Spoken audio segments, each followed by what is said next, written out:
Teachers, what's the best smartass response from a student you've heard? I teach a 6th grade English class, and one year I had this really shy kid and this stereotypical mean girl in the same class. This girl would always try and have all the attention on her, blurting out crap all the time like why do you give us so much homework, and you're probably my second least favorite teacher. That one stuck with me. She would also try and have all the boys' attention on her by being overly flirtatious and often making of other girls and this really shy kid to try and get laughs from the boys.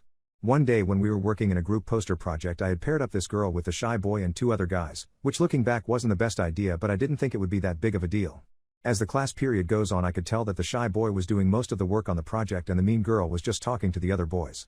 I was going around table by table to check in on the groups. When I came to their group, I asked them how they were doing and they all said good, so I pointed out how the shy boy was doing most of the work in the group. The mean girl snarkily replies that he's hogging all of the work and not letting them do any. I knew this wasn't true, but I just responded by offering that the shy kid doesn't do any more work on the project and the rest of them finish it up. It was almost done anyways. To which the mean girl replies, no, just let the shy kid finish it. He's a nerd, he likes doing it anyways. The other boys could have chuckled and I saw she was proud of herself, so I said, be nice to him. He might be your boss someday, you never know, and without missing a beat he goes, no thanks, I don't want to be a pimp when I grow up.